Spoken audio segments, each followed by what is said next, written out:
Well, happy holidays, Southern Oregon, and welcome back to the Real Estate Show. So happy you could share your part of your weekend with us today. We've got Representative Pam Marsh coming into the studio to talk to us about housing, tenancy, some new alternative things that we're trying out in Oregon, and just in general, what went on in our legislative session this year. Representative Pam Marsh is from Southern Oregon. She was actually a graduate of Southern Oregon University, if you didn't know that. And she's just a wealth of information and quite an advocate for housing alternative materials and trying to keep Oregon moving forward. So we'll welcome Representative Pam Marsh here in a minute. In the meantime, let's take a quick look at our local statistics. We've got all three counties that we're tracking each week. So let's start with Jackson County this week. And it looks like we've got some good news. Jackson County residential housing year over year is up 4% in the price department this week. So prices up 4% year over year in Jackson County. The average single family residential home will cost you now $515,904. The number of solds year over year in Jackson County in the residential market were up 90%. We had 57 closings. That's 90% different from this time last year. Number of listings year over year in Jackson County are down 6%. We had 626 active listings in the residential market on MLS this week. Josephine County prices were up year over year 15%. Congratulations to Josephine County as well. The average single family residential home in Josephine County now costing $452,290. Number of solds year over year in Josephine County were up 15%. The Josephine County had 15 closings in the residential market this week. Number of listings are down year over year in Josephine County, down by 3%. There are 297 residential listings on MLS in Josephine County this week. Klamath County prices were up 34%. Congratulations, Klamath County. The average single-family residential home in Klamath County now costing $338,162. The number of solds year over year this week in Klamath County were up 85%. We had 13 sales in the residential market in Klamath County this week. Number of listings year over year in Klamath County were down 4%. Had 220 residential properties on MLS in Klamath County this week. So what do you know, folks? It's one of those weeks where we have prices up year over year in all three counties. We have the number of solds up year over year in all three counties, but listings are still down a smidge in all three counties. So this could be one of those moments where we say, not only we hit the bottom, but we might be on our way back up. It sure looks like we've definitely got more sales happening and a little bump in the prices. Why? Because of low inventory. We're going to take a quick moment here and bring in Representative Pam Marsh. Welcome, Pam. Well, Representative Pam Marsh, it is such a delight to have you back. Thank you so much for coming on the show today. Oh, I'm glad to be here. Great to see you, Alice. And it's been a while. We have so much ground to cover. Would it be okay to maybe start with what's happened in the last year or so, kind of what you've been working on? Yeah, absolutely. A big focus of my work, we'll just dive in here, is really around housing. And this is an issue that we know is central to our own community. It's also a crisis level issue statewide. We know when we look at the number of units that are on the ground, that in a healthy economy, we would have about 140,000 more living units. That is, if people who are living on the street had a place to go, and we had a reasonable supply of homes so that there was a vacancy rate that was tolerable to people who are looking for new places to live, and we had home prices that were affordable to people. We would need a much bigger supply of housing. So housing has really been pinpointed by the governor, the new governor, Governor Kotek, as being one of her primary objectives. She did a lot of housing work when she was in the Oregon House of Representatives, and she's continued that focus as governor. And we as a state are trying lots of different things, including investment of money for new housing, to just spur the development of housing. We know it's an issue for employers. It's an issue for people who are looking at coming here. It's an issue for those of us who want our grown children to stay in our community. I mean, it's really an issue across the board. And I think every public opinion poll that you see shows housing and homelessness either at the top or very near the top of lists of concerns. Mm-hmm. And the prices are really a barrier for entry in all age groups. It's not just the first-time home buyers. So you mentioned some investment that the governor is trying to help organize. What is that looking like? Well, the first thing that we did in the 2023 session is to pass an emergency homelessness package that had about $200 million associated with it. $150 million of that money was for shelters and for rent subsidies to keep people in their homes when they're on the edge. What we don't need is to grow homelessness because people can't pay their rent.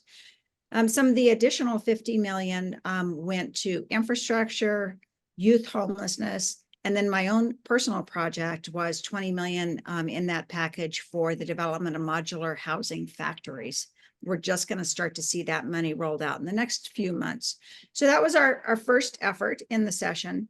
Longer in the session, toward the end, we put another $1 billion of new money into housing, and that money will go to a variety of different programs. It goes to what's known as our LIFT program, which is the state's biggest source of monies to go to the development of affordable housing.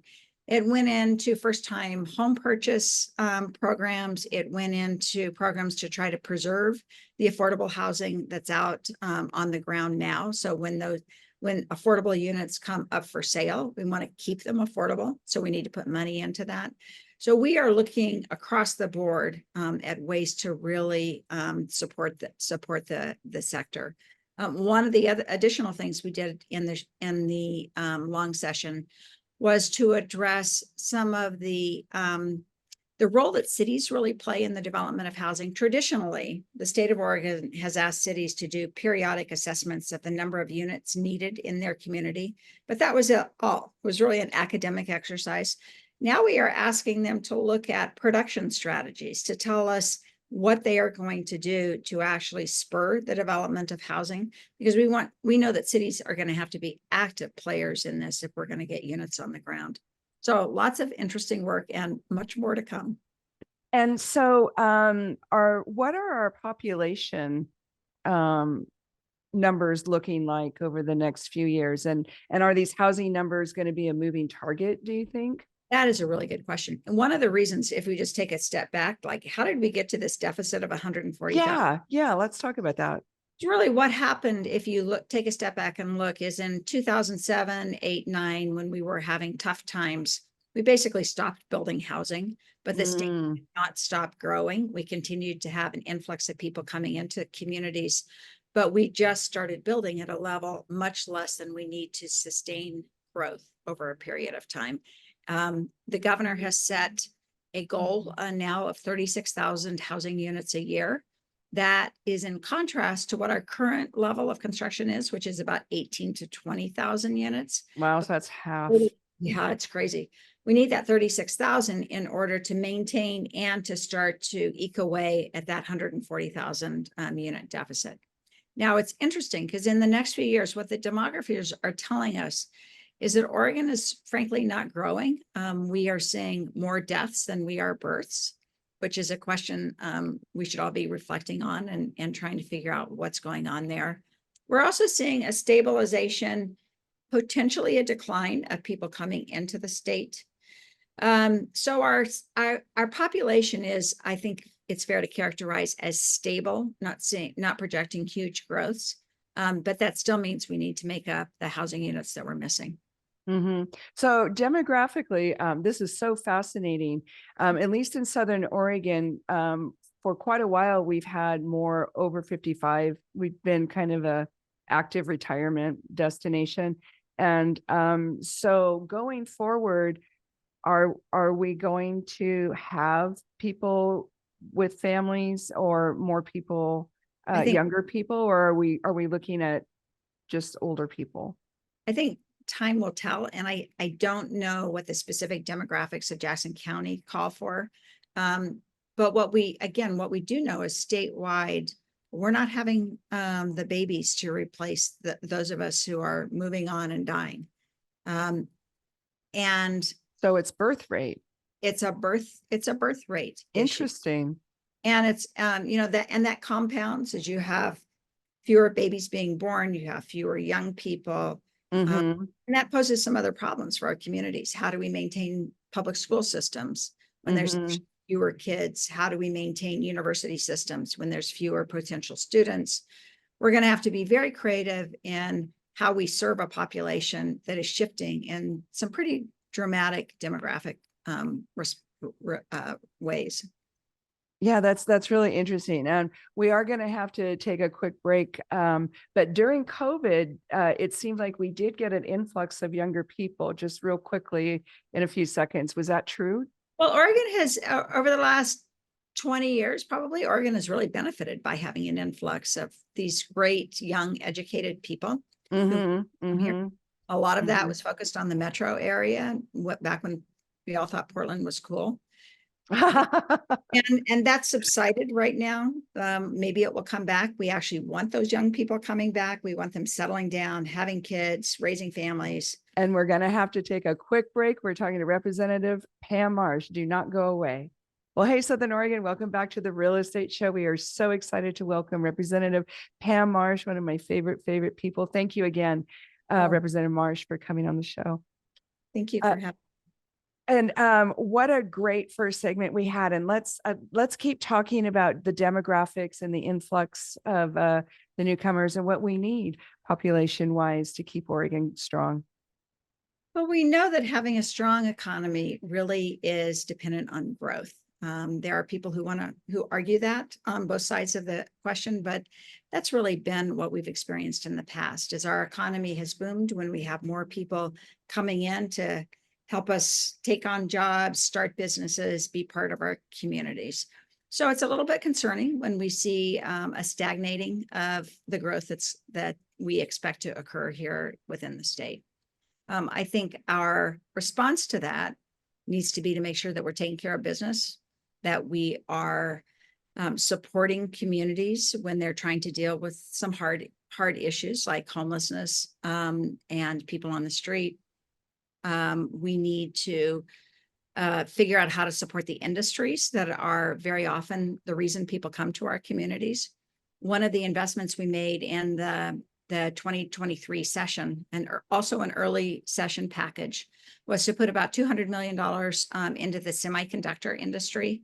We know that there is a great deal of federal money that's coming across the nation to different states to spur the industry, because we understand we need to be doing this within our own borders and not depending on semiconductor manufacturers in places across the globe. And we thought that if we, the state of Oregon, put money of our own in, it would certainly sweeten the pot, and we'd see our big manufacturers just be in a more competitive position to get that federal money. And in fact, that's starting to work. We're starting to see the good in. Most of that winds up being focused in the metro area, which is just where we have more of that industry. But we saw some of that semiconductor money from the state come down here to Jackson County, to one of the firms that is producing semiconductors. So we need to continue to invest in industry and small business to make sure that we have a vital economy that can grow on its own and that will attract people to want to come from other places and be a part of what we've got going on here in Oregon. And it's cool, and we got to be substantive. Yeah, and it seems that the growth in the housing industry, that now that we finally have that, has a lot of room for technology and alternativeness. Can we talk about that? And you mentioned the modular housing investment. What is that looking like? Well, the context there is that I've been really watching the struggles that we've had as in our own community after wildfire, in we all, Mm, but in Labor Day 2020, our community, which was already at the top of the lists of places across the state that were struggling with housing, got another big hit when the Almeda Fire ate up 2,500 housing units. Of those 2,500 units, and that was 2,500 of the 4,000 statewide. So the disproportionate impact was really in our own backyard, right down the street mhm. from where I said. Of those 2,500, about 1,500 were manufactured homes or recreational vehicles that people were using as permanent homes. So what we lost was our naturally occurring affordable housing, places that people had been able to get into by scrabbling their pennies together, not always fancy places, but certainly places that people were able to call home. And in these neighborhood parks, the manufactured home parks, where people had support systems, they had friends that they depended on, they had extended generations of families in many cases. And of course, all of that was wiped out in the course of about 9 hours during the Almeda Fire. So I've been watching this and the struggles that we have in rebounding after the fire. And my assessment is really that if we want to respond to wildfire disaster, and certainly if we want to get on top of the state's overall housing crisis, that we've got to start thinking outside the box. We can't just keep building housing the way we have been with brick and mortar. Right. Find homes, but it takes too long, and we cannot sit around and wait. So I've done a few things to try to spur the development of different ways of thinking about how we go upstream and actually produce the housing units we live in. The first thing we did was last year in the 2022 session, we got $15 million for St. Vincent de Paul of Lane County to open their own manufactured housing factory. Really? They had done a lot of work. Wow. Yeah, it's way cool. They had done a lot of work in manufactured housing. They had a business plan. I got them $15 million with the help of some of my colleagues, and they will start producing new manufactured homes probably in the spring. And these will be manufactured homes that are built by a nonprofit, so they can be built to whatever standards we set in terms of energy efficiency, fire resistance, and they will be really ready to populate wildfire response or to help us in some of the parks that we're working on where people just have very old manufactured homes and need to upgrade to something new. So that was the first thing we did. And then I thought, well, okay, that's a good step on the manufactured housing front. But what about the modular housing? So modular housing is a little bit different. Both of them have the same characteristic of being developed in factories, but modular housing is permitted a little bit different, constructed a little bit different. So we, in trying to think about how to spur modular industry development, it just became clear to me that we as a state needed to invest in the development of those factories. So we got $20 million, which is going to go out in 4 $5 million grants. And it will, we hope that money will be invested in facilities that are in a variety of different locations across the state. I certainly hope we will have one of those in Southern Oregon. What we want to do is really look at people who have been doing the work on the ground but with a little bit of investment can start really expediting the development of modular, either full modular units or wall panels, pieces of homes, so that we can, again, in a factory environment where we can work 8 hours a day under good working conditions and whatever weather, develop the pieces that then when they are out on the ground can be quickly constructed into housing units. So can we take just a quick minute and talk about the differences between modular and manufactured? Because I don't think people quite understand. Well, it's confusing. Manufactured housing is those units, sometimes known as mobile homes, but we call them really call them manufactured homes, are the ones that you mostly see in parks, Like the manufactured. double wide, the single wide. You see them in many cases across the landscape on little parcels of units. It turns out in our state that 8 to 10% of the housing units are manufactured homes. Now, I'm not surprised. They're very popular. Yeah. So they are permitted by HUD on the federal level. So HUD you set up a factory, HUD comes out, watches what you're doing, and checks you off, so that when that manufactured home goes from the factory to a site, a local community will have to cite work with you on the siting, but they won't have building permit requirements on the unit itself. Gotcha. And manufactured houses are also by federal requirement still built on chassis. We have this notion that manufactured houses can be moved. Oh, yeah. Or you're going to bring that out. You're going to remove the chassis. You're going to put it on a foundation, and you're never going to mess with it again. That's Yeah. But a long time ago, there were lobbyists in Washington, D.C. who got this chassis requirement, which also makes it more difficult, frankly, to get financing on manufactured homes. Yep. That's manufactured homes. Modular homes are also produced in factories. So these are all off-site development, but they are permitted by oversight of the state building code office, and they don't have the chassis. And there's a little bit difference in how they're actually constructed, but I probably don't have the right expertise to talk to that. So the difference is really kind of where the oversight sits, and a little bit of difference, certainly a difference in the chassis, and some difference in the mode of construction. And it seems like the modular might be even more flexible in the size. They could be smaller. Manufactured homes can be smaller,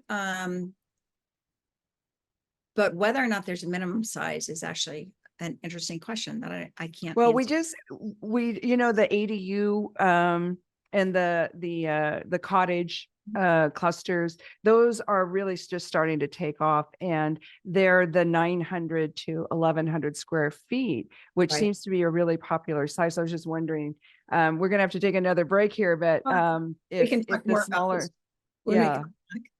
because both those units are perfect for those ADU and infill kind of situations. Well, and we're going to wonder, are they financeable?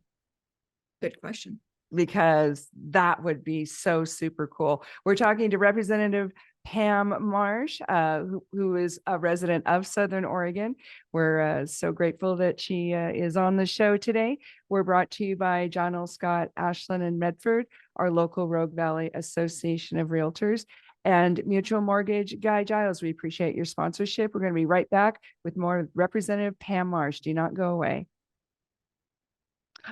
Well, folks, we're joining Representative Pam Marsh again, and there's just so much to talk about. Right before the break, we were going over the differences between modular and manufactured or double wides, and talking about how it could possibly help ease some of our housing problems. Yes. In fact, already are from a traditional point of view. It's just that we need to go back and look at some of the ways that we've housed people in the past that we kind of let go of, like manufactured homes, and understand that there's a whole new opportunity to start building brand new parks and start really pushing the production of manufactured homes. And we did lose so many of those kinds of housing structures during the Almeda Fire. And the ones that have come back, the space rents are really high. That is, I was out in rural Medford yesterday and speaking to probably 100 manufactured home residents who gathered because they are really struggling right now. They're seeing year after year 10% increases on their space rent, and it's doing many of them in many cases, in particular in our over 55 parks, we have people who moved in thinking this would be the last place they'd ever have to live. They really needed a different kind of support. And with these increases, we have a number of parks that have been purchased by out-of-state investment interests. Big They- corporations. That's right. They're trying to recoup the money that they put into these parks at the expense of residents. So it's a very challenging situation that I think we're going to have to talk about in probably not in the 2024 session, but certainly in the 2025 legislative session. Oh, that's really, really good. Did any of those folks at your meeting mention some of the new criteria when you move into these? You purchase the home, but they want 3 times the space rent. So to qualify, they don't even want you to fill out an application. So what that looks like is if you're retired on fixed income and the space rent is 700 or more a month times 3, well, you could almost buy a house, a regular stick-built house for that. Did anybody talk about that? Oh, yes, we talked about that a lot. That question of how marketable homes are when someone gets to the point where they just can't sustain the rent anymore. Their only choice, because they own the unit and it can't be moved, is to put it on the market. And then the question is, who's going to buy that unit? Particularly in the over 55 parks, more and more we are seeing that 3-to-1 requirement. And if anyone is likely to be able to meet that 3-to-1 requirement, it's a younger family where you have 2 working people. And those are Right. not, Yeah, that's true. those are not the people who can bid for a unit in an over 55 park. I actually looked at carrying some legislation that would have addressed that 3-to-1 requirement in the over 55 parks. But what I realized is that the real issue is the rent increases. What we don't want is to cut out the requirements for your income and then have you situated in a park that you can't afford over time because the rent is continuing to increase. So we took a step back from that 3-to-1. And I think now the conversation is going to need to focus on how much the rent is increasing. The other associated with that question of marketability is that there are no limits on the increase in rents between tenants. So if you own a home and you put it on the market, your landlord can set the rent for the future purchaser of that unit at any level he or she wishes. So that is a real burden to the people who are trying to sell their homes, because the cost of the home and the projected rent all have to be factored in for someone to figure out if they can afford to move into a park. If that rent is going to go from 700 to 995, that's a real limit. And that's what they're doing. Yeah, these poor seniors. That is what is happening. So yeah, it's a mess. And then it devalues the unit itself. You have to sell it for less. Yeah. Absolutely. And for people who are desperate to get some relief from their monthly rent, they can't sell their unit. It's just a downward spiral. We, in some cases, in a handful of cases across the state, when a park has gone on the market, we've been able to get them funding so that the residents can buy that park or a nonprofit can buy That's a great idea. And that's great. That's ultimately the solution to these situations, is to intervene so that we have stable park management overseeing the development of the park. Now, and before we leave this subject, we should note that there are many owners of manufactured home parks, and we have 1,100 parks in the state, lots of parks, that are terrific owners who really care about their tenants, have a relationship with the people who own units in their park, do their very best. The challenge comes when those people sell or die. We've seen the opportunity just too appealing to the out-of-state equity interests, and that's where trouble sets in. So we got to figure out how to fix that. Well, I'm so excited to hear that you guys are talking about it, because I was not aware that was being brought to your attention. So yay, because those people really do need some help. I do a lot of work in manufactured home law because my district, here's a little known fact, even to me for a long time. Before the fires, my district, out of the 60 house districts across the state, had more manufactured homes than any other district. Really? And I think that really goes back to the agricultural beginnings of our community. Manufactured homes were, in many cases, what were put up very quickly to get ag workers into communities. Mhm. And they certainly still house lots of ag workers, but not only ag workers, lots of diverse kinds of people living in those parks. So I've recognized from the beginning that it was really an important part of the communities that I represent, and have been doing manufactured home legislation for most of in one way or another, for most of the sessions that I've been a part of. Well, that is so awesome. And when we lost the family parks in the Almeda fire, that's where a lot of our trades were living. The Absolutely. young families, the people just getting started. It was a great housing alternative. And then when we lost those, some of them, they just left the area and never came back. No, and that's the part of, if you look at how we've done after the fire, 3+ years, single family homes that were lost have come back, not all of them, but in a pretty robust way. We've had some new apartments built, but of the 1,500 manufactured homes, only probably a couple hundred of those have come back.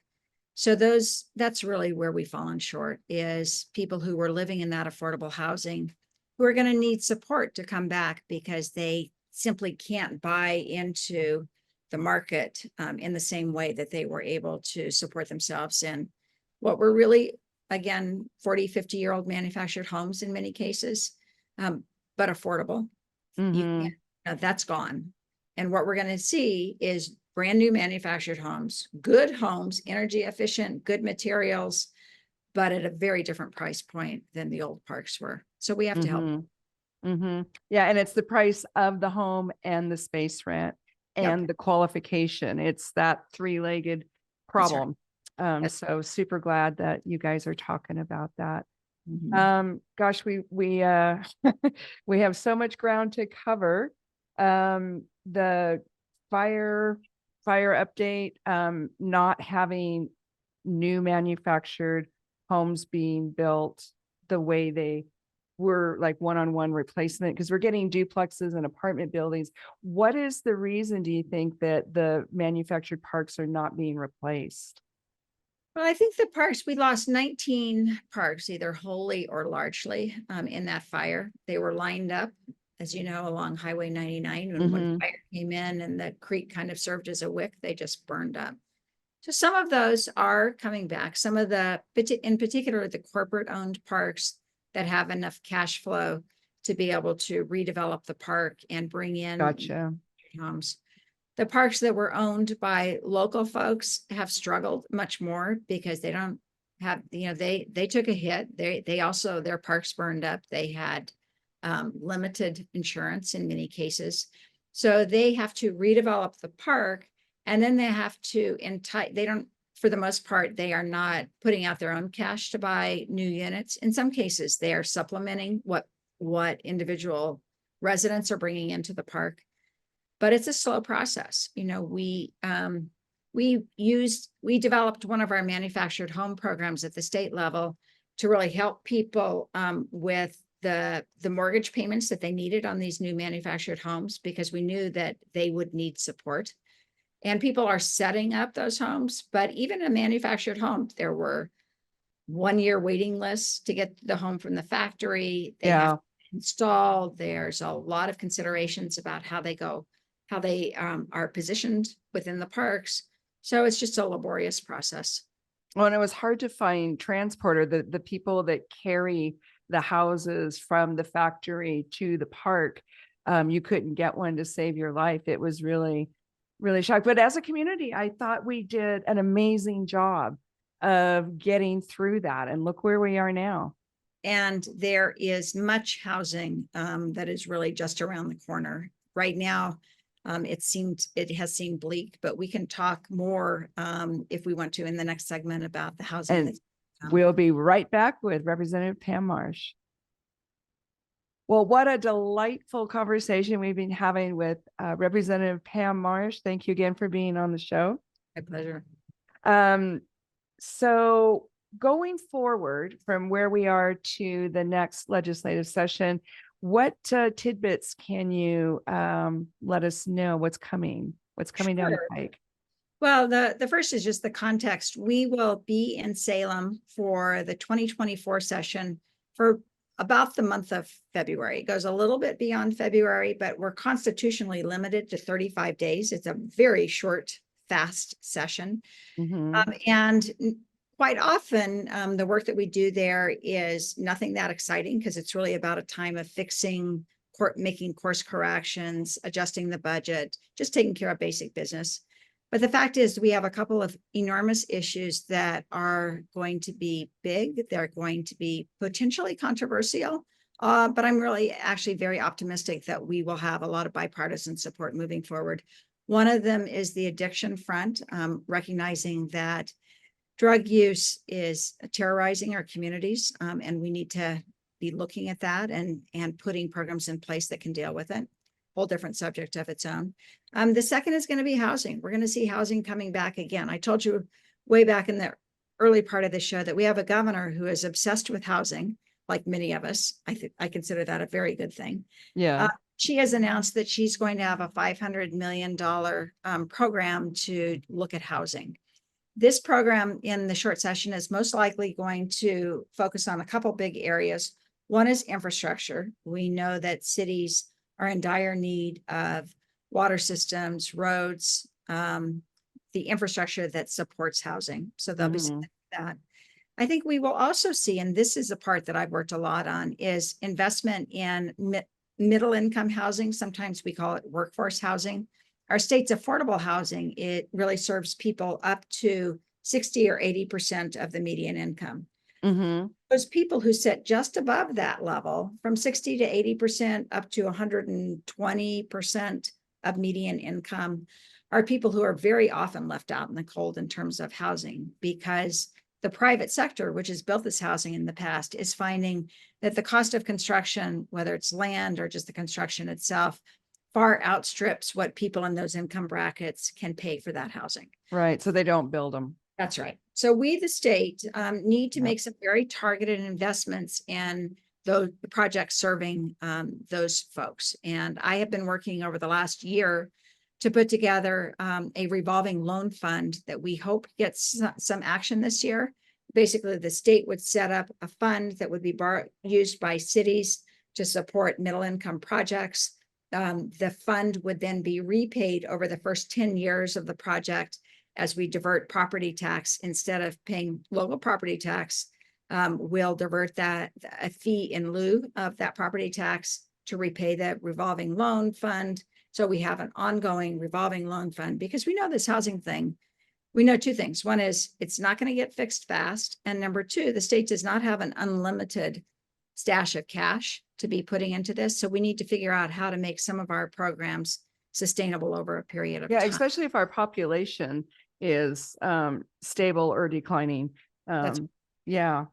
So the ability to add the cottages or the ADUs onto a tax lot without subdividing was huge, and it's really starting to get some legs here in Southern Oregon. But one of the things I noticed is if you're going to have, at least in Medford, a third unit, then they want you to do the sidewalks and the gutters, and that's really, really expensive.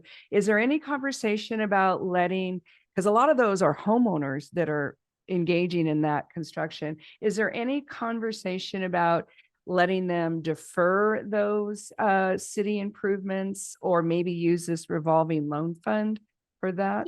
The revolving loan fund could absolutely work for that middle income infill housing. It could provide a subsidy per unit that could actually help pick up the costs of those requirements, or the systems development charges that. Right, exactly. Yeah. Projects. The city of Medford has actually done some things that are pretty progressive on this front.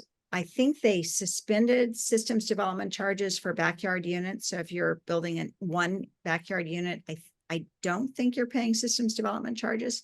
If somebody out there knows that I'm misspeaking, I'm sure I'll get corrected on that.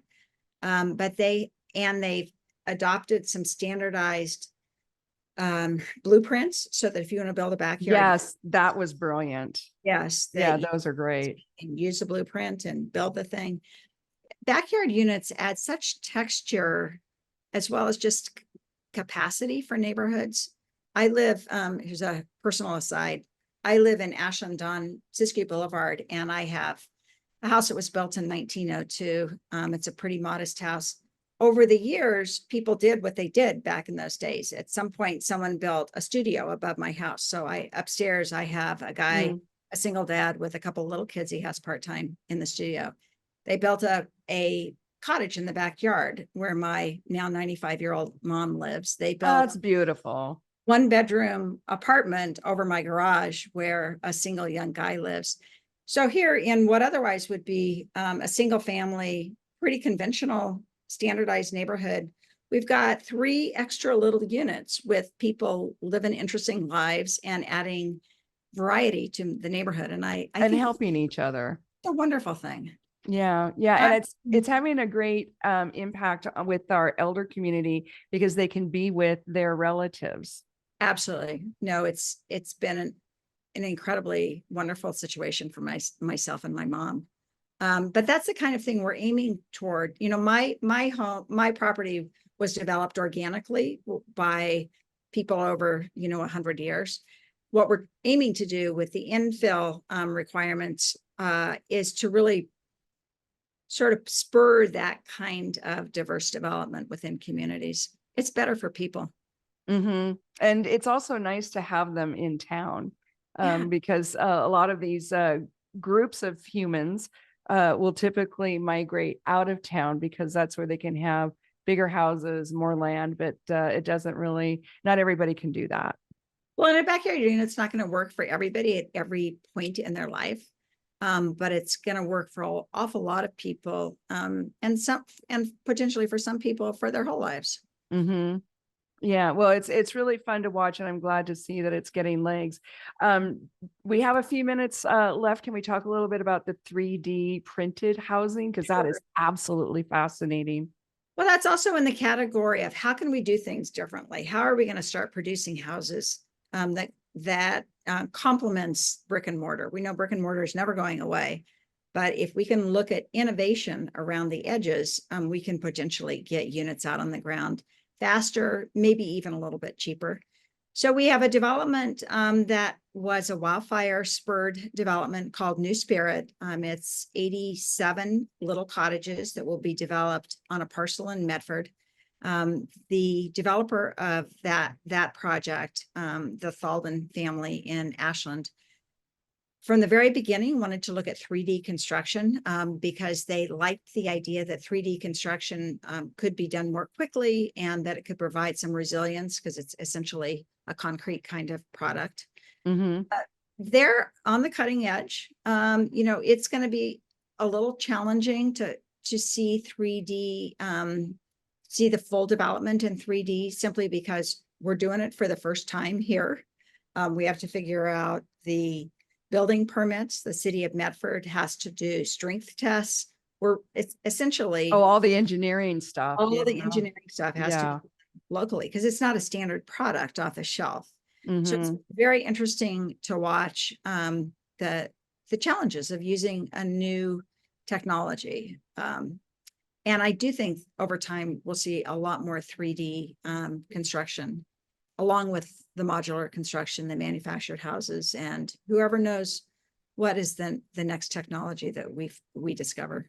Well, it is such a fun time. And I know they're doing a lot of 3D work back in the hurricane parts of the United States. We've talked to some of those people and they're having really, really good success. I'm so excited to see it happen here in our area.